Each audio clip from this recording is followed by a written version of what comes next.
Whoa, welcome to the third installment of Panic at the Podcast, brought to you by Tab. Tab? Yeah, Tab, official, not sponsored, but totally could be a sponsor. So, Tac Diggs, what we got going on this itinerary on the Eve de la Guilds of Ravnica coming out? Oh, yeah. Prior to this pre-release, we are going to be talking about, some relevant, the magic stories that we've missed that have nothing to do with Guilds of Ravnica. Exactly. We're going to talk about them. We haven't done a podcast in a while, so we're going to play a little bit of catch-up, so bear with us. I'm going to do a hyper-speed run-through of the story in the first segment. Then we're going to go through the mechanics and what we think is good and what we think is not so good. Mentor sucks. Mentor sucks. Dicks. But other than that, we're going to review some mythics and talk about some of the cool cards that we like and maybe some impacts that they'll have. We're going to freelance it more than that. Yeah, why not? It's a podcast. We just mumble. Just say what we want. So the first bit. So I don't know if you. I'll cover the core set story, and then at the end I'll talk about the what was that Green Planeswalker, Vivian Reed. Yeah. She had a little story too that was really stupid, but I'll say it anyway. So the core set 2019 is what they call it, Core Set 2019. The plot line was divvied up into two separate segments for the sake of not being a writer from Wizards of the Coast that's really stupid and breaks up two storylines and makes it not easy to follow. I'm going to have the Elder Dragon storyline first and then follow it with the modern day storyline for the cons after tomfoolery has already taken place. So long ago, longer now than it seems, in a place that Sarkhan sees when he creams, a few of you probably wondered where the dragons come from. And well, if you hadn't, let's say that you haven't bought the Commander Dragon deck, son. Oh my god. We're going to make this rhyme? And before space, the great Dragon was flying around the plane that would become known as Dominaria, and he was like, yeah, I'm kind of like outside in the blind eternities, but I'm putting the tip, just the tip, into this plane called Dominaria and spewing dragons all over the place. So dragons are falling from the air. They're like, ah! Some of them are like flying around. Some of them are just crashing into the ground and dying instantly. Like literally, they're just dragons everywhere. And these two twin dragons are falling and they're tangled up and they're like, whoa, whoa. And they're like trying to get untangled, and they fall and get caught in this tree. And a plain white dragon is looking around. He's like, "Whoa! I immediately know my name. My name is Ugin, and I'm a good boy." And it's like, I wonder what this other thing is that's curled up next to me, all tangled up and so useless and so pathetic. And it's gold and it's beautiful. And it's like tangling around. And it's kind of shaking. It's like, ah! Brother, my twin brother. My name is Nicole. Ugin looks at him and is like, but isn't Nicole a woman's name? And he's like, no, fool, please just let me go. I'm tangled up in my own glory. And like in the meantime, one of their older sisters that fell out of the Dragon earlier is like flying around and trying to munch and stuff like that. When these humans are like, what are these strange big things that breathe fire and exude death? I'm going to kill it. So they start hunting her, and like wave after wave of humans just crash in against this dragon, which is their big sister, Ugin and Nicole Bolas's big sister. And eventually they end up chasing her off, and her wing is crippled, and she's basically going to die. And Nicole's like, "Oh, my brother, we are the perfect beings. We must save our sister from those animals. Oh, yes. Oh." And Ugin's like, we're like literally a half, maybe a third the size of our big sister that they're like fucking on right now. Like, she's gonna die. We need to get out of here. And Ugin's like, oh, you're a coward. Oh, you fool. Ugin, you fool. I swear. Thank you for saving me and getting me untangled. I'm forever in your debt until that one day where I tried to kill you. And they fly off, and they start hunting and trying to take care of themselves. And eventually they get to this huge clearing, and a dragon is so huge it just tackles down, and it's like, "Ah, hey, you guys are in my domain. What are you doing? And it's like, oh, Palladium Moors, I totally know you because dragons, through the magic of dragon powers, immediately know each other's names. That's actually a thing. Oh, yeah. Apparently it's a magical power. They just know the dragon's names. And Palladium Moors is like, hey, you little bitch boys better fly off before I eat you. This is my land. My land. And Ugin, like, taps Nicol, and he's like, she's pretty weird. Let's get out of here, man. This is strange. And they fly off, and they're, like, going, and they're trying to find their own place to hunt. So the mountain, the mother mountain, whatever, where the Ur-Dragon flew and spat a lot of the dragons out, including them.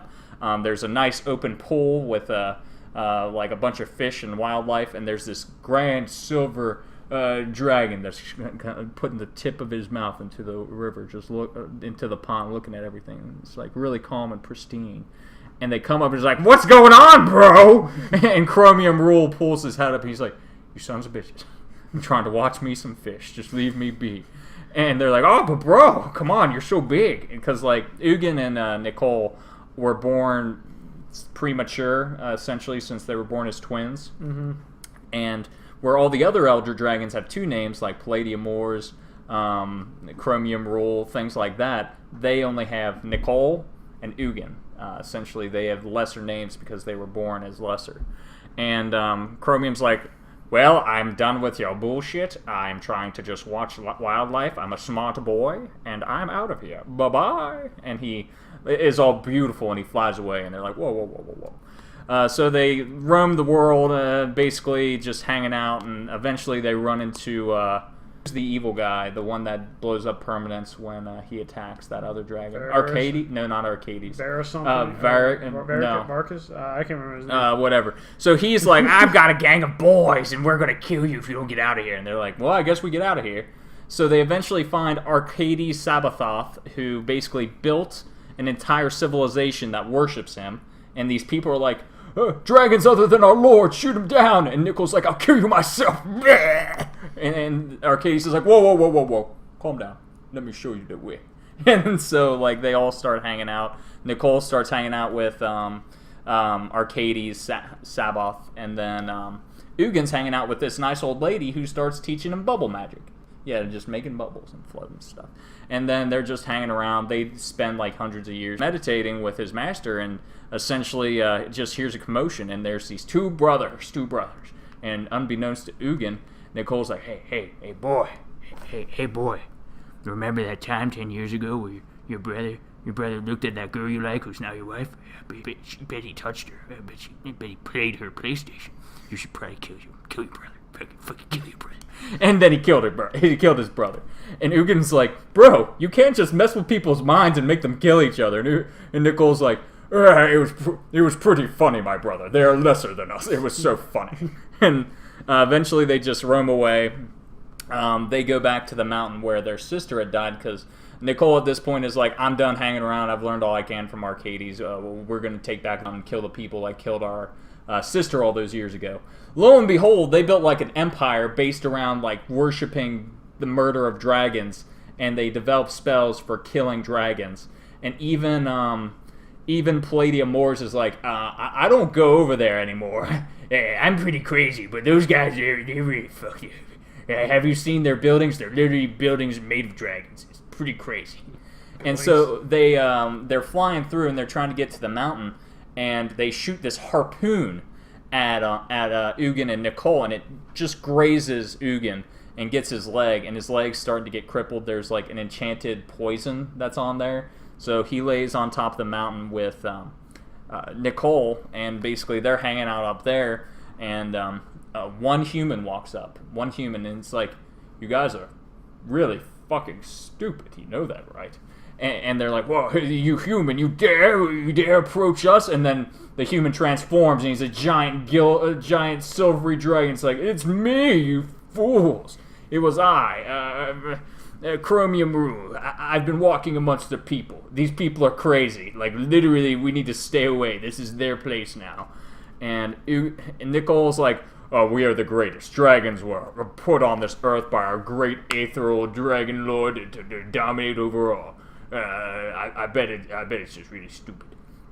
And then eventually, what ends up happening, we'll start speeding things up. Nicole's like, I'm going to essentially start this coup in this kingdom. He convinces the ruler's son that he needs to usurp his dad's throne and makes him kill his dad. Then he goes to the dad's first wife that he divorced and is like, these people are really stupid. You need to kill them. And then he has them all kill each other. And then he's like, do you not see? They didn't hurt me because I was on their side. But really, I was the mastermind all along. And Nicol Bolas just like dominates this kingdom. And he looks at Ugin and he's like, from now on you will call me Nicol Bolas because I've ascended. I am better than all now. And Ugin's like, you're fucking weird, right? And this mage stands up and essentially Ugin just gets transported across the blind eternities because there's a last stand that they're trying to make against the dragons, and Nicole just is like trying to fight him off, and Ugin gets taken to the blind eternities, and he's like, "Whoa, I'm totally God now. This is pretty cool." Years pass. He comes back eventually to Dominaria, and at this point, Nicol Bolas is like fighting Arcades Sabaoth. There's only two major dragon armies left, Arcades and his. And they're like they have this huge charge of like people just like killing each other, and there's just masses of dead bodies everywhere. And Ugin just teleports in the middle. This has been after thousands and thousands of years, and Ugin's mastered all the colors of mana, which is why he's colorless apparently, because he mastered everything.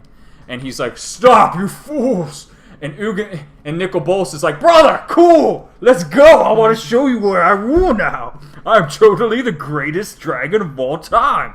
And they're flying for miles, and Nicol Bolas is like, this is mine. This is mine. They built statues of me over there. Let's go to the Mother Mountain. And like literally, there's these two giant bolus horns. Like he's got a big fetish for himself, and he's like, "Oh yes, rubbing his nips. Oh yes, see how this idol to myself is once our great birthplace, but now it's just me." Oh. And Ugin's like, "Your pride, brother. Your pride has corrupted you. This is not the way." And Nicole's like, where have you been, my brother, all these years? Why have you forsaken me? Have you been hiding? And now that I'm getting ready to conquer everything, you are just so proud that you're coming back to try to take everything, trying to take this credit? I'm the greatest. I'll kill you myself. And Ugin's like, I'm out of here. So Ugin planeswalks away and like finds this nice serene pool sort of place where it's nice and peaceful and calm. And he eventually planeswalks away and is like, wow, I really need to make something of my own. I'm going to go to this nice plane. Essentially, it finds Takir, and he's like, well, I'm going to... The creation story of Takir happens. He like makes life on Takir, makes all the water, all the mountains and everything like that. He's like, this is pretty cool. Dragonstorm, and made all the dragons from Takir and everything like that. And then... it's like, this is pretty good. I'm going to go back to my meditation plane. I'm literally God now, and I'm just going to chill in my meditation plane for a while. He's sitting in his meditation plane.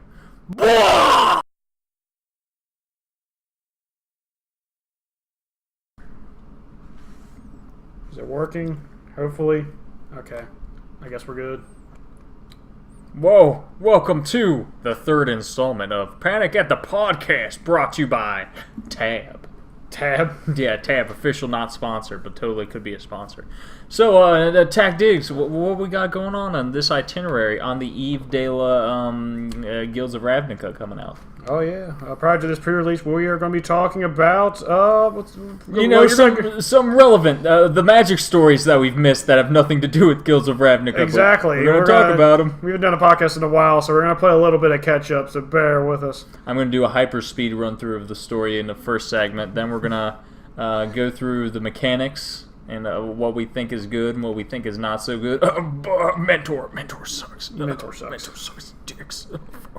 But other than that, we're going to review some mythics and talk about some of the cool cards that we like and maybe some impacts that they'll have. We're going to freelance it more than that. Yeah, why not? It's a podcast. We just mumble. We just say what we want. So the first bit. So I don't know if you. I'll cover the core set story, and then at the end I'll talk about the what was that Green Planeswalker, Vivian Reed. Yeah. She had a little story too that was really stupid, but I'll say it anyway. So the core set was it 2019 is what they call it, Yep. Core Set 2019. The plot line was divvied up into 2 separate segments for the sake of not being a writer from Wizards of the Coast that's really stupid and breaks up 2 storylines and makes it not easy to follow. I'm going to have the Elder Dragon storyline first and then follow it with the modern day storyline for the cons after tomfoolery has already taken place. So long, long ago, longer now than it seems, in a place that Sarkon sees when he creams, a few of you probably wondered where the dragons come from. And well, if you hadn't, let's say that you haven't bought the Commander Dragon deck, son. Oh my God. We're gonna make this rhyme? Oh, and before time, before space, the great Dragon was flying around the plane that would become known as Dominaria, and he was like, oh, yeah, I'm kind of like outside in the blind eternities, but I'm putting the tip, just the tip, into this plane called Dominaria and spewing dragons all over the place. So dragons are falling from the air. They're like, ah! Some of them are like flying around. Some of them are just crashing into the ground. A Charger comes down. Who killed my boy? Who killed my boy? And they're like, Atarka, it was totally that Jeskai dragon over there. He's a douchebag. And like they're like, He's like, I see that Jeskai dragon over there. Tell me a story and I'll eat this dragon. And if I like the story, I'll let you live. And they tell one of the stories about that. Basically, it interweaves with the present, and they tell stories of the past about Nicol Bolas and Ugin and all that. So, and then the dragon's like, she's like, hey, it's pretty cool. It's pretty cool. Those dragons definitely were old and stuff. Bye-bye. And flies away. And then they eventually make it to the Sacred Land, and they're hanging out, they're chilling, they're being all cool, shooting some b-ball outside the school, and then the ogre that's with them, orc that's with them, comes upon this pregnant lady that's there. Everyone else is basically, she's the only one there, and he's like, oh, what happened to our people? I do not, and the person answers from the shadows, I do not know you, fool. You're just a mortal. Wait, I'm also mortal, I swear. Look at how pregnant I am. I'm totally part of your clan, I swear. And the orc blacks away like, okay, I'm going to go ahead and tell the leader of the clan real quick, Yasova Dragonclaw, and she's gonna just talk to you, I guess. Bye-bye. And he's like, oh, yes, Yasova Dragonclaw. Oh, yes, I totally didn't plot with her as in the past timeline to kill my brother. Oh. And he's like, okay, I'll be back now. And this pregnant lady is just like chilling, like, okay. Obviously something suspicious with this strange pregnant lady. When, surprise! When the one shamanic sister is chilling inside of this temple to Ugin, which is also in their sacred grounds, and learning the ways of Ugin and what happened with all of him, and the leader, Yasova Dragonclaw, goes in. The other twin that's kind of jealous of her shamanic twin is like chilling out there, and it's like, I know who you are. I've seen you before. You're my aunt, but you're not acting like my aunt, and I'm calling out bullshit. And then it's like, you were right. I don't like being in a foolish mortal form. It's I, Nicol Bolas. Jerk me off, please. There was a time in the past where I promised your grandmother the death of all dragons if she brought me Ugin's fucking head again. I had to kill my brother twice. It's a long story. It's in the other half of this storyline. And she's looking at him like, what do you mean storyline? So, don't worry. It was conveniently woven in while you were on your journeys. And she's like, oh, that's right. You were the Nicol Bolas of the stories. I bet you're evil as fuck. And, like, he's like, oh, yes, I am. I'll totally kill Ugin. I know he's hiding somewhere around here. And, basically, the leader of the tribe and the shaman girl come out, and they're like, oh, Nicol Bolas, you're here, just as foretold. Ugin's planning a trap. He planted a trap on Azkanta in this world away from this world called Ixalan, and it's going to tether you to this plane. You won't be able to do your machinations, and the world will be safe, and you'll be stuck here on Takir with all of us. And Nicol Bolas is like,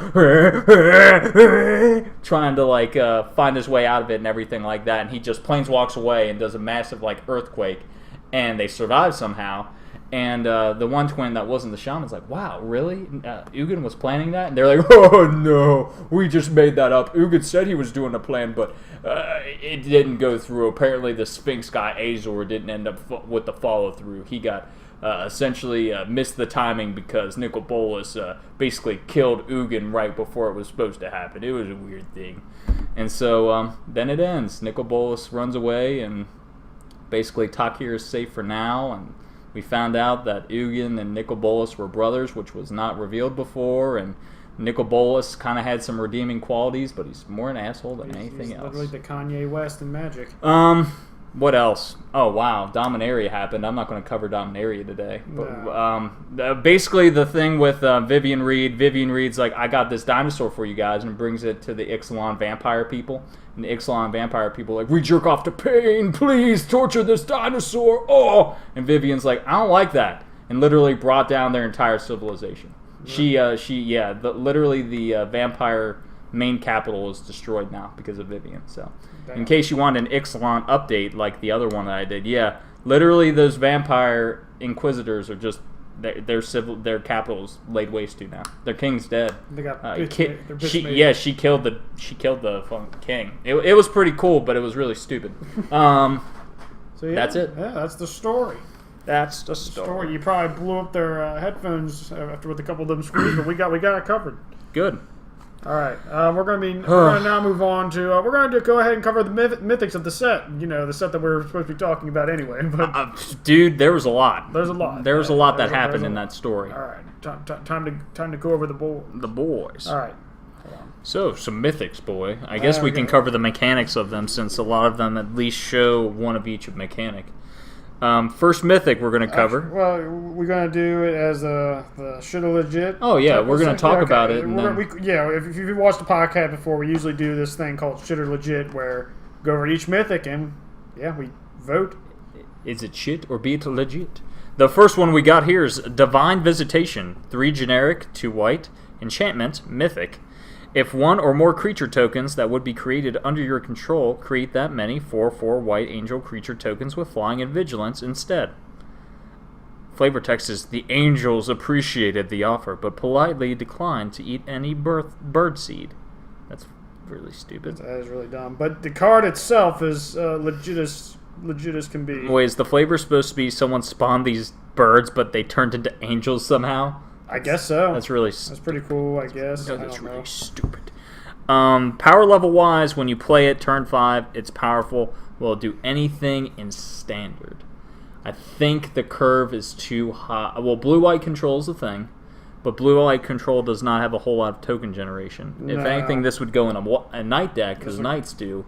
But it could go in a night deck. It also could go in a Selesnya deck, because they've made a bunch of token generations for that, especially that mythic that we'll be covering soon. Yeah, I think in Commander it's really good. In Commander it's great, put that in Edgar Markov, and you got, anytime you play a vampire, you get a free 4/4 angel. Not bad at all.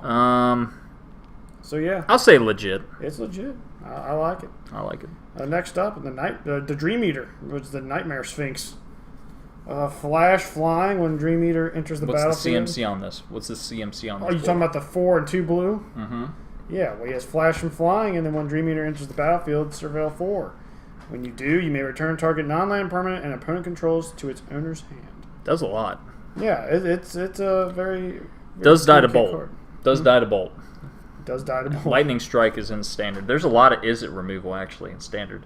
But the fact that you can flash it in, and Surveil I think will be really strong. There's a lot of good Surveil synergies within Dimir.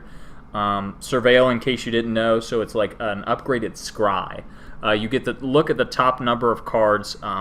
One instance, good and worth noting, if it says Surveil 4, that is one instance of Surveil.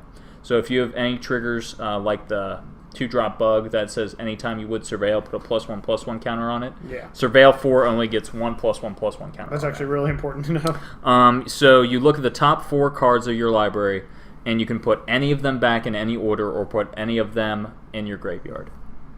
So it's really good, way better than scrying. Pretty relevant. Yeah, Graveyard matters in this. I think Flash really saves this card. To be honest with you. Can we talk about the fact that it's the first Nightmare Sphinx? That thing is sick. The art looks is awesome. really cool. I do like the color scheme. Yeah, I'm a big fan of this card. I'll say legit on this one. I'll say legit as well. You can flash it's a very it in the light end step. legit. Yeah. Not a hard legit, a light one. It's not bad. A soft legit. But what about a strong legit? What do you know about this next mythic? That's my favorite mythic in the set. Doom Whisper? Yes. Really Doom cool. Whisperer is 3 generic, 2 black. Nightmare Demon. Yeah. You got a Nightmare Probably theme just going as cool on. as Demon Ninja. Demon Ninja. So it's got... Flanker. It is a 5-drop, 6/6 flying trampler. Guess how many downsides it has? 0. 0. Pay 2 life, surveil 2. That's a pumpable. Yeah, That's you pumpable. can pay 2 as many times as you want to surveil. Yes. So Yes. as far as surveil cards go, I think he's the top card. Also, fun fact, there's never been a 5-drop 6/6 with no downside with flying. Really? Yeah, never been. This is the first one ever. Crazy. Well, yeah, you could even take away the surveil, and it's still a decent card. If it is a 5-drop, 6/6 flyer with trample, that's just really good. Surveil is gravy. Yeah, you don't even need. Yeah, so even if you don't use surveil, it's still a fantastic card. But surveil's there. Strong legit. And Yeah. this gets my big girthy multiple groping hands seal of approval. If you look at the art. Now let's go to the other side of the spectrum. I don't want to talk about it. Arc-like Phoenix. It's a 4, 3 of anything, and 1 red, a flying haste Phoenix. At the beginning of combat on your turn, if you cast 3 or more instant or sorcery spells this turn, return Arc-like Phoenix from your graveyard to the battlefield. Man. Some storms never blow over. More like some storms never return because the like in standard. So this storm just blows? Yeah, This like, storm blows. it doesn't. What- It's 3. Let's compare it to the demon we just looked at. It is 4 CMC for a 3/2 flyer with haste. And the other one is 5 CMC for a 6/6 flyer with trample. Yeah, this thing dies to shock. The Wait, CMC shock, doesn't... shock cycle out. No, they gotta have shock in something. That was Kaladesh last time, wasn't it? It was probably in core set. They probably brought it back in core set. That's one of those cards that they keep bringing back one of in those core things, set. but still. It's shit. I'm tired of looking at it. The art's cool. Well, yeah, the art's cool, but damn, how is that a mythic? There needs to be a trash red myth. Even if you somehow, in some situation, somehow get 4 of these in your graveyard and you cast 3 or more, bringing them all back, you still can't do lethal. This gets the jank red mythic, piping red hot seal shit of disapproval banished to the Shadow Realm. Yeah. On to the next one. It's actually the buy box promo, which I'm going to be getting next week. Impervious Great Worm. So in case you're curious about whether or not you can get this from a pack or anything like that, you cannot. Have to go to your local gaming store, usually during pre-release weekend and the day of release. They should still have some in stock, hopefully. It is a 7 of anything, 3 green, 16/16 with indestructible. You're probably thinking to yourself, when in all of God's green earth would I cast a 10 CMC creature in any given game? The answer is Convoke. Convoke is the token commander deck. Yeah, the Selesnya mechanic. Or Elf Tribal. That because you're going to So much ramp. So yeah, you can, and this was something I didn't realize the first time I was reading through Convoke.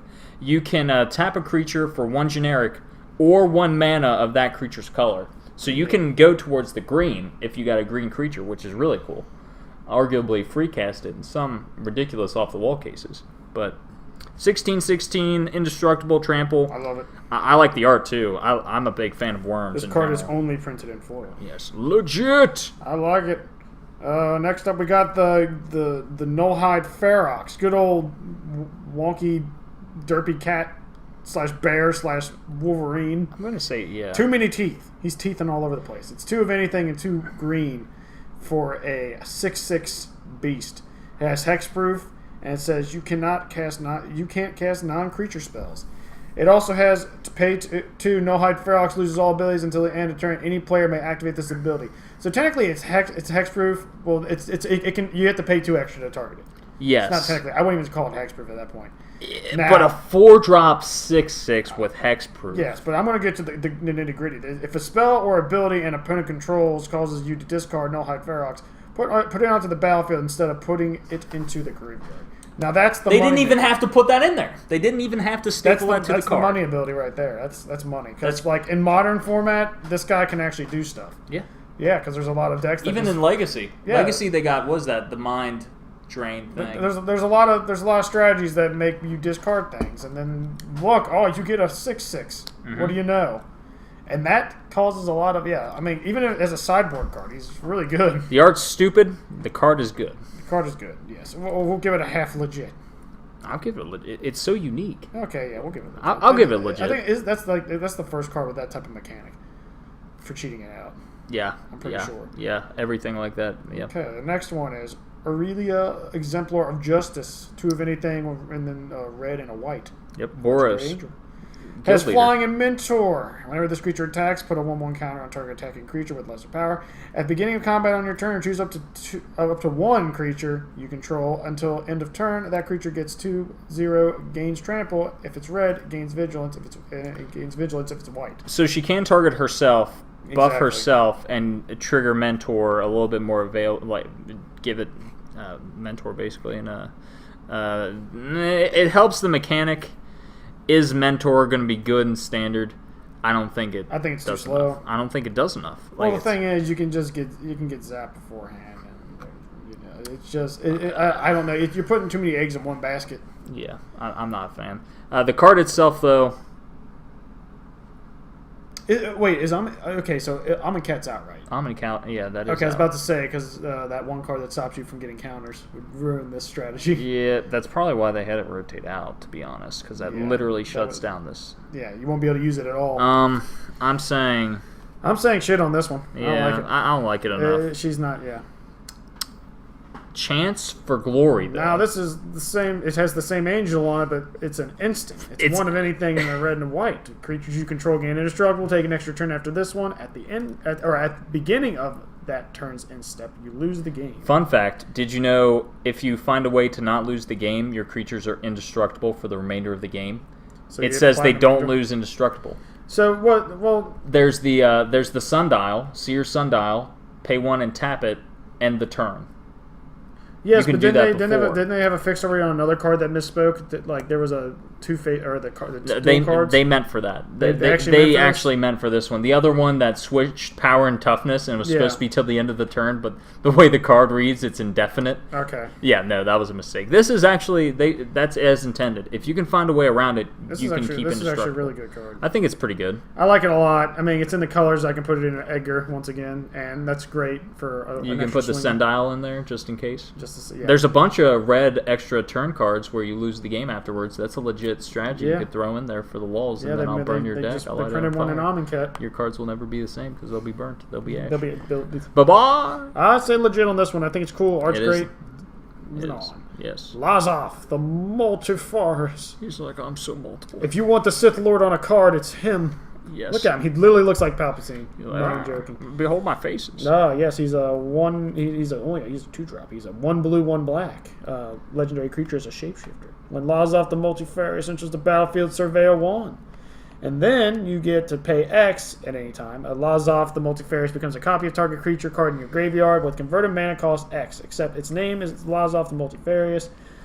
So notably It's legendary with in addition to its other types, and it has this ability. with Phage does not make you lose the game because her name's technically So essentially, your whole graveyard, he can become anything in that graveyard The at toolkit. instant speed. That's the thing. So essentially, if you're playing him as a commander, he's in a commander game. If he gets targeted by anything, you can always find it. If there's a creature in your graveyard that's hexproof, you can pay the mana for him to become that creature. If you want to block with him and give him, Death Touch, indestructible or something. or Death Touch or Indestructible, Yeah. limitless possibilities. Everyone's talking about Phyrexian and Dreadnought, making him a 12/12 for 1 because he doesn't get the downsides to certain cards. You need training grounds for this. Reducing the cost of activated abilities by 2. That's pretty good on this. That would actually, It's like a $15 card though. That's true. I'm gonna say legit. He could be a really fun commander. Easily legit. So what do you know about March of the Multitudes? Green, 2 white, and X with Convoke. Create X 1/1 white soldier creature tokens with lifelink. Can you imagine casting this twice in a game? Can you imagine getting all those creatures out, getting another one, and being like, I guess I'd literally double my board state, and they all have lifelink, which is, I think, the defining factor. Now, here. what if you activated this with the Angel Creator? Oh my god, that'd be ridiculous. That's pretty funny. That's two mythics to pull it off, but it's really good. Well, you lose lifelink, but you get angels. Don't they have vigilance? I think the angels Yeah, do. that's a fair trade, baby. Fair trade, fair baby. trade. I like the art. So you can also see the little lost goblin dude by the wolf on the right. Yeah, the Wolf of Wall Street. Yes, he's sitting there holding the leg of a dude. Yeah, and he's also got pink slips. Yeah. All right, legit, pretty legit. Whoa. Mnemonic betrayal. Whoa. It's so edgy. One of anything blue and black. It's sorcery. Exile all cards. Wait, it's a what? It's a sorcery. It's a Achilles heel. It's a what? It's a sorcery. It's a sorcery. All right, read what the card does, and then what I'm thinking makes makes all sense. cards from all opponents' graveyards. You may cast those cards this turn, and you may spend mana as though it were mana. If it was mana as though it were mana of any type to cast those spells. At the beginning of the next end step, if any of those cards remain exiled, return them to their owners' graveyards. Exile Mnemonic Betrayal. All it would have taken is one thing, Wizards. Just make it an instant, and it's way better. Way better at instant. So much infinitely better at instant. Or reduce the converted mana cost by 1. Like, make it a 2-drop that does this if it's at sorcery speed. 3 mana is 2. The mana cost is too damn high, Tactics. Too damn high. What would you want to use it for? Commander.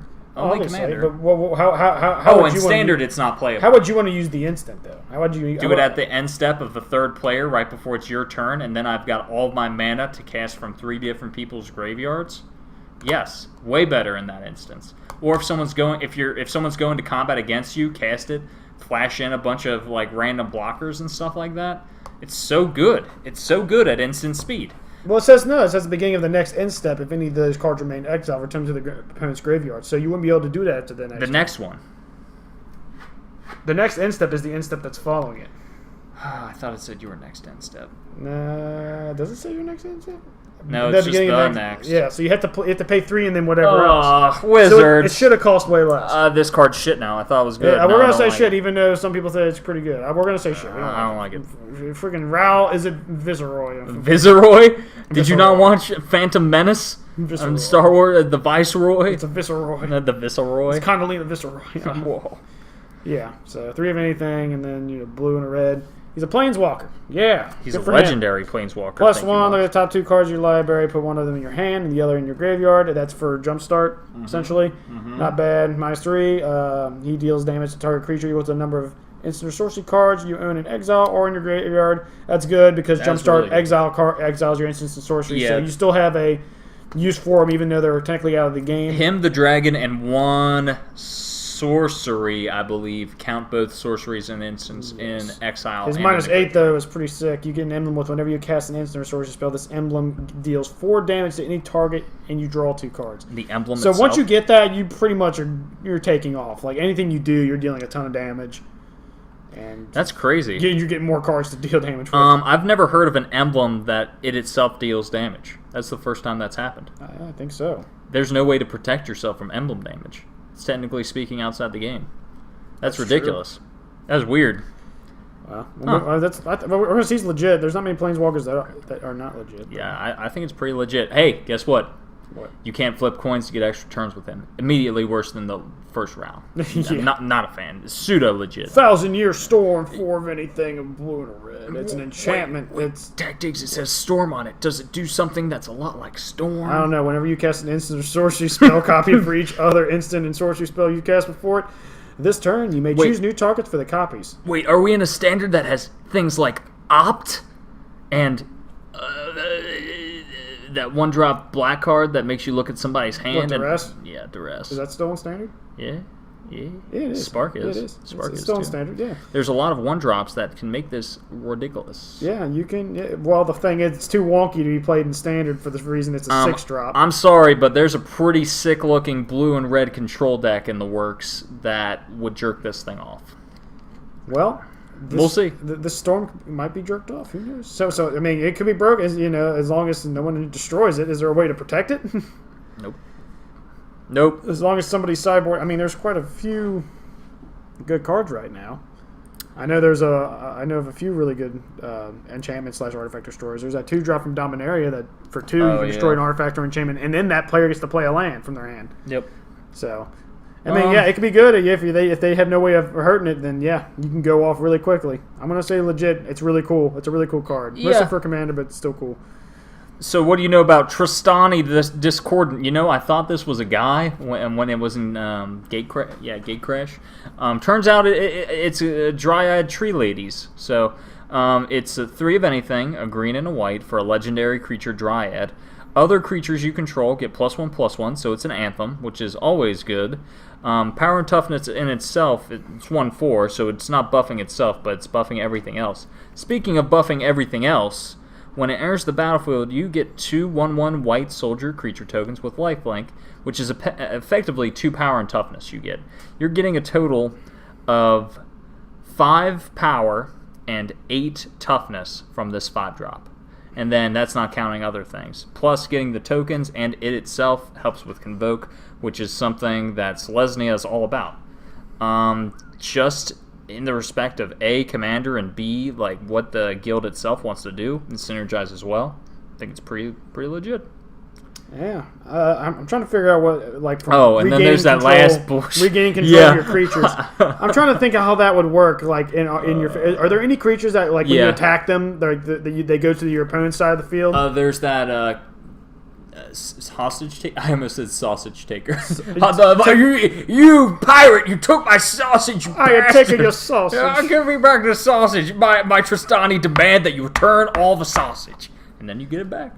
But yeah, hostage taker's a thing. There's winds or whatever. There's a couple things. I guess if you're playing against someone running blue, the only one in control standard, magic and stuff like that. The only one in standard that's relevant, I think, right now is hostage taker. Nothing else is as good for the mana cost. But doesn't hostage you don't? Oh, you get it permanently with hostage taker. Yeah, you sure do. Yeah. So I guess that's the only thing. But usually, if you're running this card, they'll take this card instead. What if they just steal Tristani? Like, I don't understand. Oh, then you get Tristani back. Oh, that's right. Each player. Yeah. So she's pretty much unstealable unless she gets sacrificed. I think it's pretty good. I like it. It's legit. It works with the synergy of whatever the strategy is. And then we're going to the good boy, Under Realm Lich. My favorite card in this whole set. Yeah, very good. Zombie Elf Shaman. Look at that. Mm-hmm. Sick art. If you would draw a card, instead look at the top 3 cards of your library, then put 1 into your hand and the rest into your graveyard. Pay 4 life. Under Realm Lich gains indestructible until the end of turn, and then tap it. So you're saying in your Marin deck and in my Muldrotha deck, it's if you would draw a card, instead basically draw 3 cards. Yeah, essentially. Good. Oh god. So good. Standard though, not as good. Not as good in standard. Well, because the thing is, his ability is pay 4 life, which is literally. Well, that's not as relevant. In Commander, that's 1/10 of your life total. Fun fact. I don't know. Undergrowth is pretty solid. If it's Sultai, I guess, with Surveil, some of the stuff cares about having more stuff in your graveyard. I don't know. I don't see much standard playability. Nah, not really standard playable. Commander alone, though, I'm saying it's legit. Unless he's like the top curve, but I love him a lot. He's legit. Someone might be able to do something with him.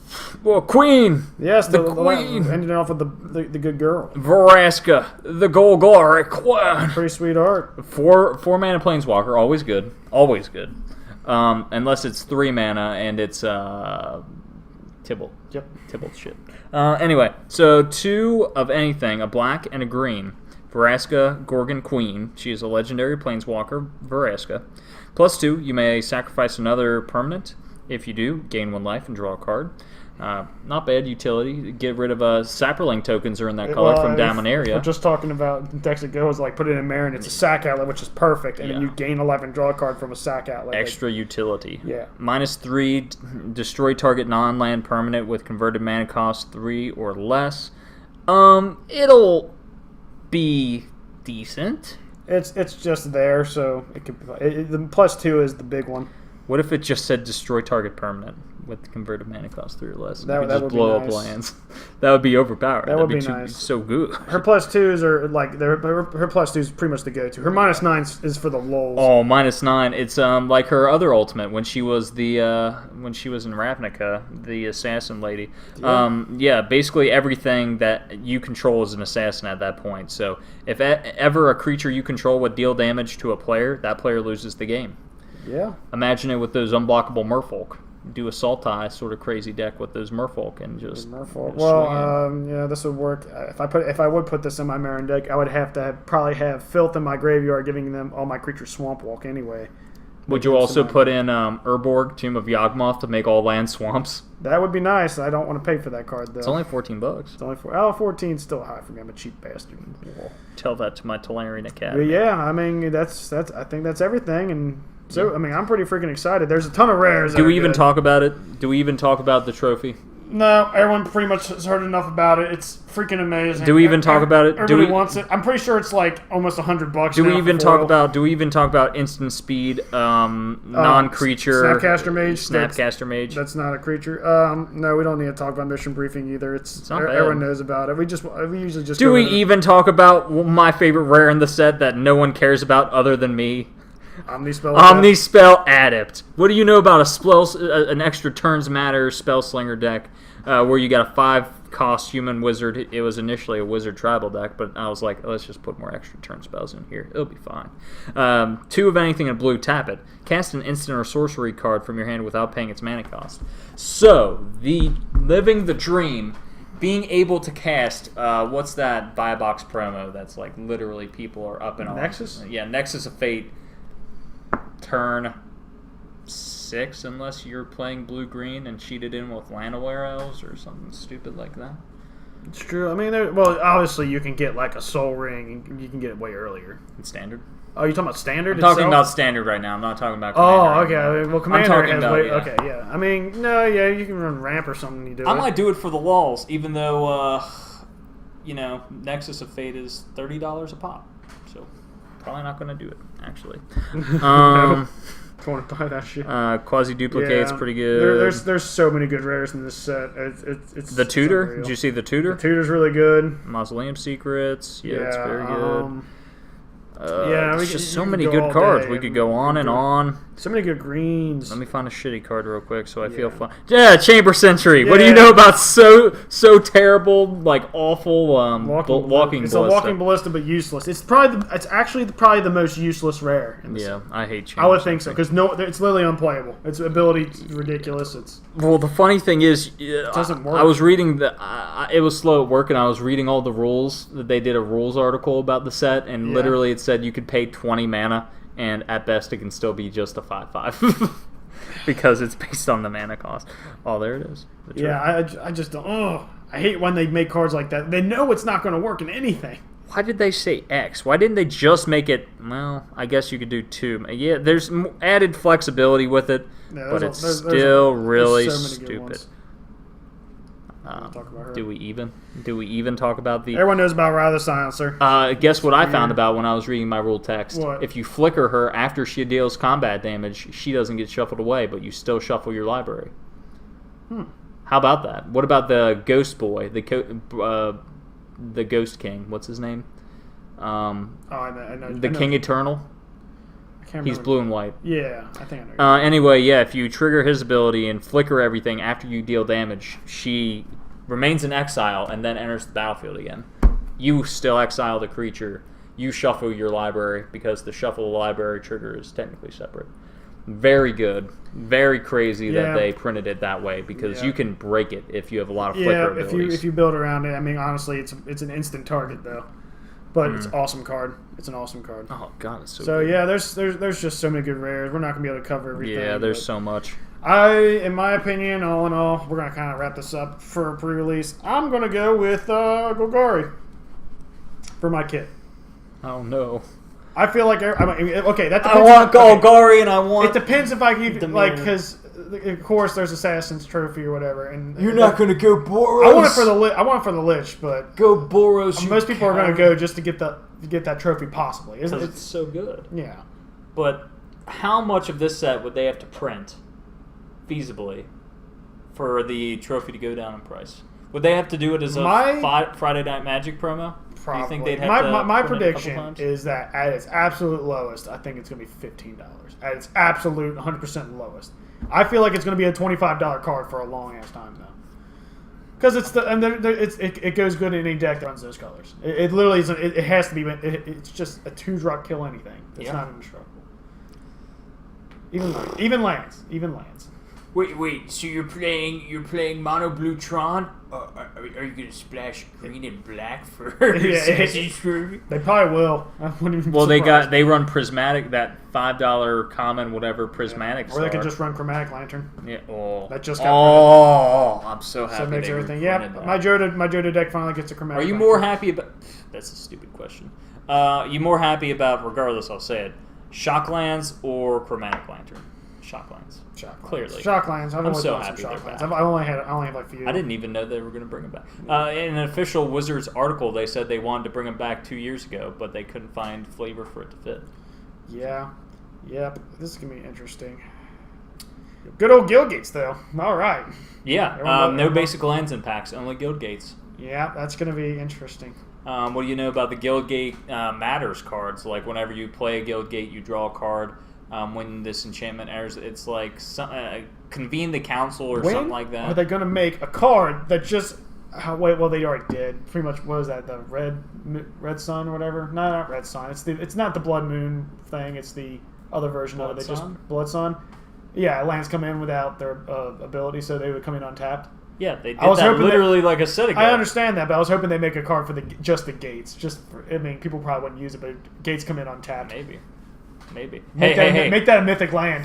Ooh, do you think they'll bring back Maze's End, even though it doesn't fit with the story or literally anything, just for the lulz?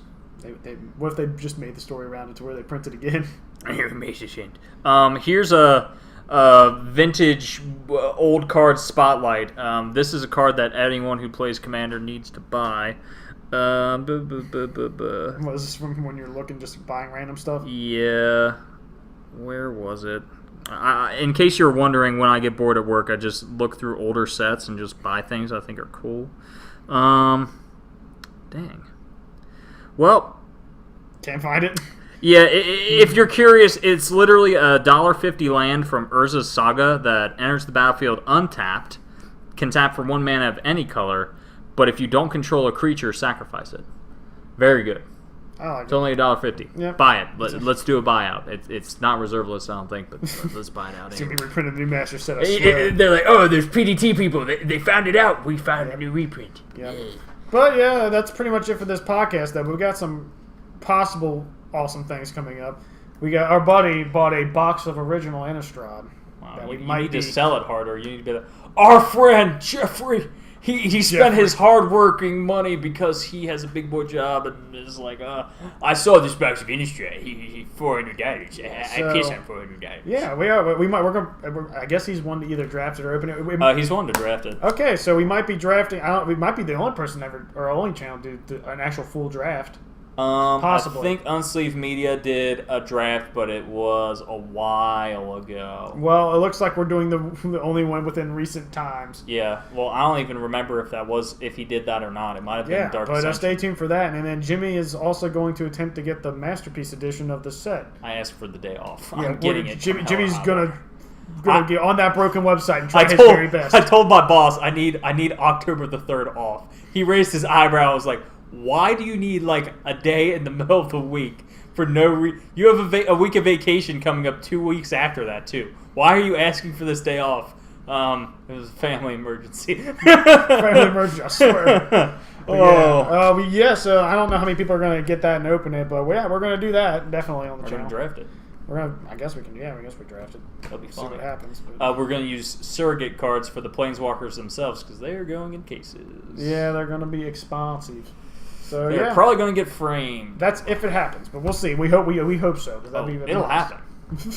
I worked overtime literally to buy that box. It's going to happen. Yeah, if he doesn't get it, he's going to find somebody who did get it, and he's going to. I'll kill them myself. Oh, fun fact: they're making more to where you can pre-order it off of Channel Fireball, and if you're going to one of the It's some event that Channel Fireball's hosting. You can, if you pre-order it on their website, you can pick it up at the.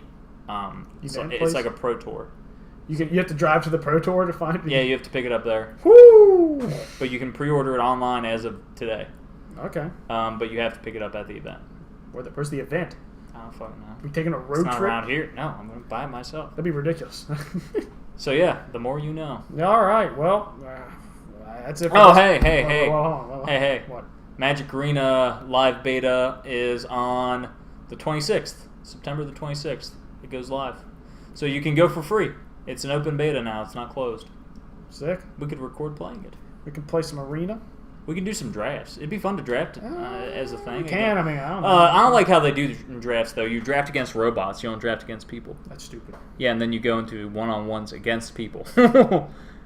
It's real stupid. What if the robots are just incredibly smart and get screwed? No, the robots are real dumb.